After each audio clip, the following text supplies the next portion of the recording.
When I was a kid, my PlayStation disc would freeze every single time I reached Gulp, so I never actually finished this game. Until now. Spyro 2 Ripto's Rage, the perfect sequel to Spyro the Dragon. And I'm about to 100% it. All 14 Talismans, all 64 orbs, 10,000 gems, and all 29 achievements. After 120%ing the first game, I just couldn't stop. So here we are, straight into the sequel. Spyro 2 evolves the formula in all the right ways. Same type platforming, same satisfying gem collecting, but now Spyro can swim, climb, and head bash his way through problems. Levels aren't just pretty spaces anymore. They have actual missions, NPCs with real personality, and challenges that actually feel like they matter. And the bosses, they actually fight back this time. Revolutionary, I know. And the level design here is some of the best in the entire trilogy. Every world feels distinct and alive, but this game also has some genuinely tough challenges waiting for us. So yeah, we're gonna struggle at points, but that's exactly what makes full completion so satisfying. So let's save Avalar, and finally finish the game that beat me as a kid. Glimmer is the first level in the game, and like all Spyro intro levels, it just eases us into the core mechanics. We're also immediately introduced to the single worst character in all of gaming history, Moneybags, who has the nerve to charge us just to cross a bridge. Spoiler alert, we will absolutely get our revenge later, and it will be the most satisfying moment in gaming. Now, once we clear a level, we receive that world's talisman, which lets us progress and fight each world's boss. The big new addition in Spyro 2 is the challenge system. You complete specific tasks to earn orbs, which unlocks new levels. These vary in difficulty, but are generally a welcome change from the pure collecticon nature of the first game. It gives each level a sense of purpose. Now, Spyro 2 has quite a bit of backtracking baked into it. Certain abilities are needed to fully complete some levels, so we'll be returning to Glimmer later on. But on this first pass, we do snag our first achievement for lighting 6 lamps in 15 seconds. An easy first achievement. We arrive in Summer Forest, the first homeworld in Spyro 2, and it's arguably the best designed hub level in the game. It's got this beautiful calm serenity to it, as Hunter introduces us to some new mechanics. Spyro can now hover to reach new heights. We grab an orb just for reaching him, plus an achievement to go along with it. Like Glimmer beforehand, we'll need more abilities to fully 100% Summer Forest, so it's off to the first proper level, Colossus. The first thing we do in Colossus is headbutt a goat. Achievement unlocked, sets the tone perfectly. Like Summer Forest, Colossus is a beautifully designed level. I especially love the monk statues that give the whole place this real sense of history and scale. Spyro 2 does a brilliant job with both interior and exterior level design, and the secret areas are a genuine improvement over the original. More plentiful and more rewarding to actually find. We play a quick game of hockey for 2 orbs, we grab the rest of the collectibles and the talisman, and then we track down one last hidden gem for our first 100% completion of the run. We return back to pick up the swim ability from Moneybags, at a price naturally, which we'll need to 100% Idle Springs. Now I'll be honest, underwater sections in video games have a rocky history with me, but Spyro 2 actually does a good job of making swimming feel fluid, rather than sluggish, so credit where it's due. Idle Springs itself is a solid level with some nice platforming, and it reintroduces Supercharge, my absolute favourite Spyro mechanic, so that's an immediate win. We feed this giant statue fish for the final orb, and there's an achievement for not feeding it any red fish, because apparently that causes food poisoning. One last hidden gem found underwater, and Idle Springs is 100% complete. With the swim ability unlocked, we can explore more of the Summer Forest homeworld, but we still need the climb ability to fully clear it. So it's on to Hurricus, and this is an extremely fun level. The robotic enemies add this great element of energy and chaos to the environment that makes the whole place feel genuinely alive. I know they're robots, but it just works. To progress, we need to collect power sockets to deactivate electrical barriers, which gives the exploration a nice sense of purpose. We pick up the Exterminator achievement for wiping out every robot in the level, and then comes one of the longest missions in the game. I love the mission structure in Spyro 2, but this one is just a genuine trek. Back and forth, redo everything, back and forth again, but we push through it for an orb, and then wrap up with a tricky platforming section for an early game level, and grab one last ledge gem to finish. Hurricus done. Sunny Beach is one of those levels where the climb ability is the key to full completion, so on this first visit the plan is simple, just grab the talisman and go. The level itself has you shepherding smaller turtles throughout the environment, and the enemies here are a real highlight. They actually interact with each other, which is a lovely little detail that makes the world feel lived in. Now, once the turtles are delivered, we grab the talisman, and we'll be back once we have the ability to climb. Aquaria Towers is one of the more cleverly designed levels in the game. It starts out as a normal above ground level, but as you progress, you gradually flood the entire thing with water, until it becomes a fully underwater environment. It's honestly inventive. The fact that everything you explored from above is now submerged and navigated from a completely different angle is really satisfying level design. This leads to moments like blasting mechanical sharks underwater, which is not a sentence I expected to say today. Defeating all of them earns the Lockjaw achievement, and there's an entirely separate section of the level above you the whole time, that only becomes accessible once fully flooded. And once we finish Hunter's challenge up there, he hands over the final orb we need. Time trial levels make a welcome return in Spyro 2, and Ocean Speedway is a reasonably tough opener for the format. The goal structure is the same as the original, but now landing on the ground grants supercharge, so some challenges are specifically designed around using it. Now, I'm not going to say how long this took me. What I will say is it took longer than it should have. After the time trial, there's still Hunter's race, and more importantly, you don't need to beat him, just keep up, and we're rewarded with an orb once we do so. And in keeping with Toys for Bob's tradition of hiding surprisingly dark achievements in a children's game, there's one here for burning all the spectators watching the race. Real original, guys. With enough talismans collected, it's time to face the first boss of the game, Crush. And unlike Spyro 1, where the bosses were basically just tougher regular enemies, Crush actually poses a genuine threat. In his first phase, he sends ground shockwaves towards you, but you need to bait him into slamming the ground to damage himself. But the hit detection on that attack is seriously strong, so you have to be precise. His second phase adds fireballs, and his third phase combines both. A proper 3-stage fight that's a real sign of how much the sequel improved in this department. We managed to take Crush down without using any healing items, earning us an achievement. Then we sit back and watch as poor Ripto loses his first friend. Rough day for him. Now, before we push on, just a quick one for the comment section. What do you think is the best sequel ever made? It doesn't have to be a video game, it could be a film, it could be a book. Mine is probably The Dark Knight. Let me know yours down below. Now, moving on to our second homeworld, Autumn Plains. And like Summer Forest, it's got this lovely calm tranquility to it. The first thing we grab is the climb ability, which means it's immediately time to go back and finish what we started. First up, back to Glimmer, where we use a newly accessible power-up to restore light to a cave for an orb, then grab the remaining gem that's been waiting for us, officially 100%ing the very first level of the game. From there, we return to Summer Forest, where a ladder leads to the final orb, followed by me immediately spotting another gem I'd walked past earlier, as usual. And finally, back to Sunny Beach, to stop a chef from making turtle soup. All we have to do is charge the turtles, who aren't exactly known for their speed, are they? We grab the final orb, pick up an achievement for headbutting every single one of them, find one very elusive gem, and that's another round of 100% cleaned up. Crystal Glacier is a snowy level built around toxic water and massive skeletal remains. Great aesthetic and very dramatic. The goal is to free all the trapped ice builders so they can release their chief shaman. Once freed, they use a giant snowball to bust him out, and he rewards us with the talisman. The level is fairly straightforward overall, but it has one genuinely challenging mission, helping a druid eliminate cave spiders that respawn if you don't clear them fast enough. There's an achievement for doing it all in one unbroken run, which is harder than it sounds. We get there eventually, earning both the achievement and the final orb to wrap up Crystal Glacier completely. Straight out of ice and straight into fire. Skelos Badlands has us defeating dinosaurs, navigating lava, and collecting bones. The end of the level really leans into that lava aesthetic and makes it feel really oppressive in the best way. You might have noticed so far that enemies no longer drop gems, but spirit orbs, which in some levels power up specific abilities. Here we use them to enter the lava directly, a cool mechanic that ties nicely into the idea of dragons being fire resistant. And after collecting all 8 bones, we get the final orb, and then we get treated to a skeleton doing the Fortnite floss. Look, it was 2018, everyone was doing it, I suppose they had to get on the trend somehow.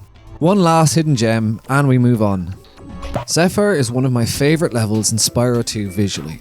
Huge open plains, cannon mechanics, and an ongoing war between the landblubbers and the breeze builders that Spyro gets dropped right into. It feels slightly out of place to be openly warmongering, but hey, a dragon's gotta make a living. The enemies feel really alive here. There's one in particular who gives off a real cocky energy, and honestly, I respect it. There's an achievement for firing a cannon at an enemy holding TNT, which creates a massive explosion, and it's as satisfying as it sounds. The missions are really engaging throughout, a mix of platforming and corralling sections. The corralling genuinely frustrated me though. It took a solid 5 minutes to get one specific elephant to cooperate because of the hitboxes, and every second of it was an attack on my dignity. We get there eventually, grab the final orb, and finish up a great level. Another time trial level, Metro Speedway. Some fantastic level design again, and the tight urban spaces genuinely feel like you're navigating a city. There's an achievement for flaming all the pigeons first, which conveniently falls right along the natural route throughout the level, so it's an easy pickup. Beyond that, this one is more approachable than Ocean Speedway. Lean into the supercharge, follow the routes, and it comes together cleanly. Afterwards, the mayor is having crime problems, specifically cat burglars, so it's up to us and Hunter to recover the stolen loot. A fun mission, nothing too punishing, and another orb for our troubles. Breeze Harbour puts you on the other side of the Zephyr conflict, fighting to restore power to the ship. There are some really great set piece moments here. Using a cannonball to destroy anchors before getting launched towards the ship itself is a highlight. And then there's the trolley mission. You need to collect 50 gears while controlling a trolley with controls that are best described as janky at the best of times. I died in this exact same spot 5 times because even though I clearly wanted to go left, the game simply had other ideas. Eventually we thread the needle, collect all 50, and earn a rare achievement. The game itself acknowledging how unreasonably difficult that mission is. The gem cleanup afterwards is thankfully much more straightforward. Scorch takes place in a desert palace, and it's another fun, well-paced, if not unremarkable level. There is a great hunter mission where he has to recapture escaped monkeys into a barrel, and while the structure is fairly linear, there are secret areas tucked throughout the level that keep the exploration rewarding and give us a little dopamine rush. We progress through the level by raising flags around the level, and the last mission has you recapturing those flags from the flag keeper before time runs out. Now there's an achievement for doing it without taking a single hit from the flag keeper, and we managed to pull it off alongside the final orb. After finishing up the previous levels, we finally had enough gems to fully clear Autumn Plains itself, as some of the level was hidden behind money bags. A glide to a previously unreachable ledge gets us an achievement and a pile of gems, and shortly after we crash through a broken wall to grab the final orb. 2 out of 3 home worlds sitting at 100%. Fractured Hills is where the difficulty starts to noticeably ramp up. It's an interesting level with a really eerie atmosphere. Trees and bushes coming to life, and environments that feel just slightly off in all the right ways. We can't 100% it just yet, so the goal on this visit is to free all the satyrs and grab the talisman before moving on to Magma Cone. Magma Cone sits on the harder end of the difficulty curve, and it also contains some of the most entertainingly unhinged enemy deaths in the whole game. The fawns help you dispatch enemies in ways that feel ripped straight from a Looney Tunes cartoon. And the last one involves a jackhammer. I mean, getting jackhammered is a terrible way to go. Genuinely diabolical stuff for a kid's game. The back end of the level gets properly dangerous. Lava everywhere, climbing mechanics that push you to your limit, but we make it to the top, challenge Hunter to a crystal grabbing contest, and steal one of his crystals for an achievement, and we comfortably win the whole thing for the final orb. Shady Oasis is next, and we can't 100% it just yet, so we'll just make our way through for the talisman. Honestly though, for me, this is one of the weaker levels in the game. It's an extremely linear path from start to finish. There's not a lot happening beyond avoiding the water, and it doesn't have the visual variety to compensate. The mission we can't yet access is genuinely fun, so that will help on the second visit. But for now, we grab the talisman and an achievement for making it through without touching the water. From one of my least liked to one of my absolute favourites, Icy Speedway. The design and atmosphere of this level are honestly stunning. The contrast of the blues just works so well, and the time trial itself is brilliantly constructed. You switch seamlessly between flying and supercharging to stay on pace, and it feels completely natural. It's also a proper challenge, which adds a real edge to it. Hunter's mission is always fun to play through, paragliding through rings while keeping your focus spread across the whole level. You have to stay concentrated to hit them all, but it's an enjoyable kind of focus. We grab the orb, then round the level off by defeating all the snowmobiles first, and then flaming a paraglider for an achievement. And with that, we've completed one of the best levels in the trilogy. Talismans in hand, time for the second boss, Gulp. And after all these years, he was tougher than I expected. His missiles are honestly unpredictable early on, and with multiple weapon types available, it takes a moment to figure out what you're actually supposed to be doing. I'm not going to pretend otherwise. He beat me on my first attempt, convincingly. But once his pattern started clicking and confidence builds, the fight gets manageable, and we close it out without using any healing items, earning the Conservationist 2 achievement. The boss I never got to face as a kid was finally beaten after all these years. Another really good boss fight. Now, onto the final world. We finally arrived in the final home world, Winter Tundra. Now, it may not be as vast as the previous two, but it's my personal favourite design-wise. There are icy caves to explore, hidden passages everywhere, and the whole level has this absolutely mystical quality to it that makes every discovery feel meaningful. It's also here where we grab the head bash ability, the last one, which means absolutely nothing is locked away from us anymore. My favourite part of this homeworld is how rewarding the exploration is. There's a hidden waterfall here that leads to a river with an orb waiting at the bottom for anyone patient enough to find it. We head bash this last rock to grab the final orb, earning 100% completion of Winter Tundra and a well-deserved achievement to go with it. With the head bash ability in hand, it was time to go back and finish what we couldn't before. First, we go back to Fractured Hills to help Hunter deal with some shapeshifters. Not content with already subjecting these things to the most creative death seen in a kid's game, we have to destroy all of them for an orb and an achievement for defeating all the shapeshifters in the level. I feel bad, I do, but I want those achievements. I get over my guilt pretty quickly by supercharging into a locked chest for the remaining gems. Then it was back to Shady Oasis, where this happened. I honestly cannot explain what went wrong, but Spyro got stuck here and I went on for a good minute before I was finally freed. I do miss when games had funny glitches like this. Now, with our movement restored, we use the head bash ability to free some hippos that had solidified in the lake. And for our troubles, we get the final orb needed for 100% completion. Mystic Marsh starts off the third world, and it immediately sets a new standard for difficulty. The design is brilliantly layered, multiple distinct areas to explore from the ground level all the way up to the treetops, which make for some seriously fun elevated platforming. But the missions are what make this level. There's a trading quest that sends you around the whole map swapping items between characters, which is interesting, and then there's the kangaroo chase. I had such trouble with 3 out of 4 of them, each one harder than the last, but the fourth, the one on the rooftops, was in another category entirely. Every time I thought I had him, he just hit me with a hard nope and disappeared for 5 solid minutes, up on the rooftops mocking me. When we finally caught him, the orb felt earned. We grabbed the final gem underwater, and Mystic Marsh was complete. Cloud Temples really reminds me of the Magic Crafters worlds from the original Spyro. Floating platforms, fantasy architecture, warlocks who've stolen the wizard's power. To progress through the level, you defeat the warlocks, return what they took, and the wizards open the path forward.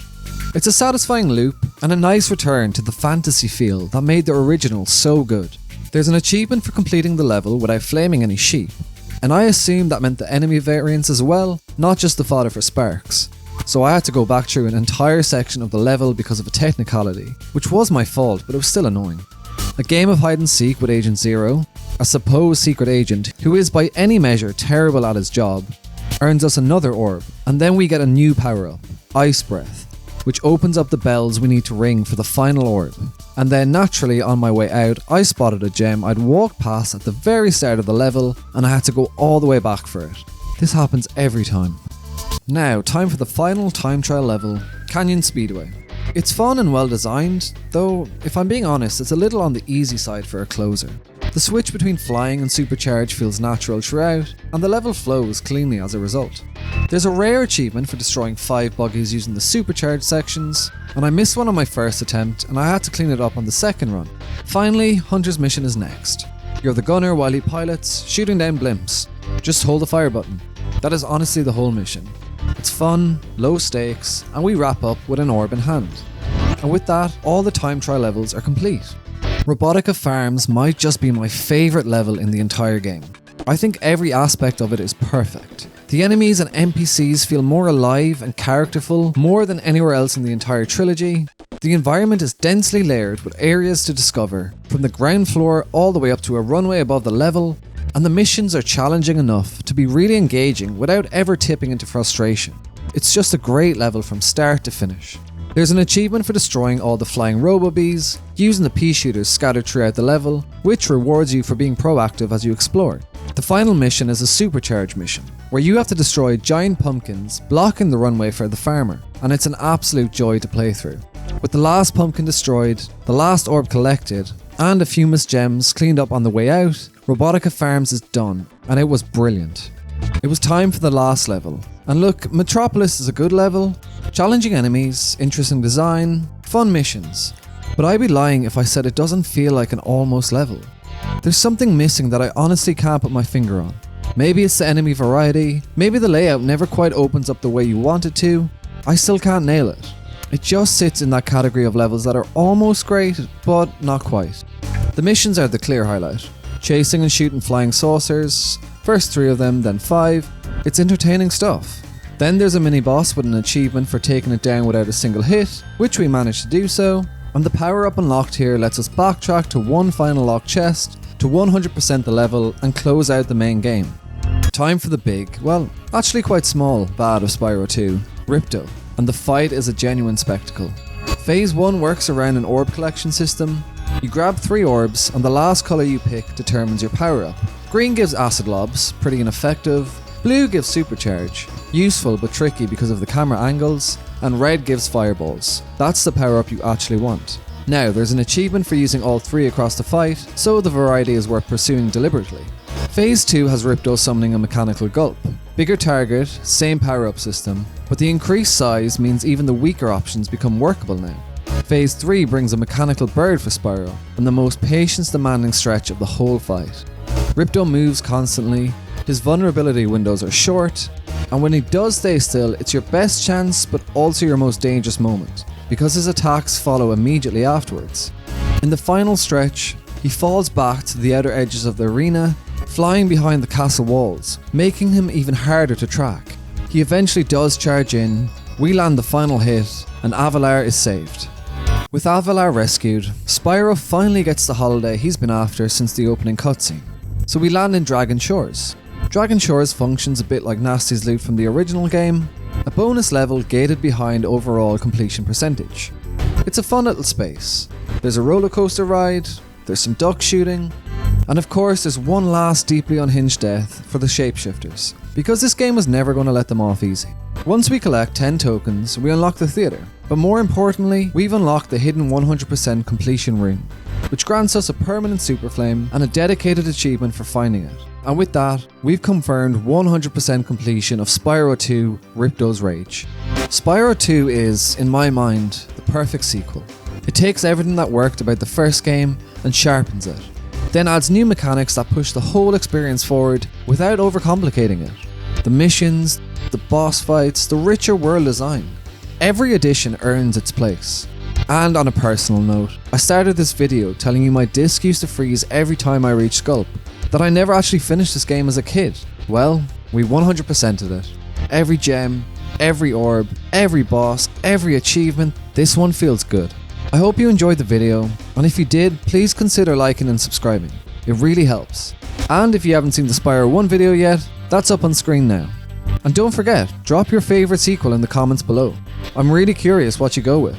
As for what's coming next, well, there's one more sequel to finish, and then the trilogy is done. Excellent! Maybe you will amount to something after all.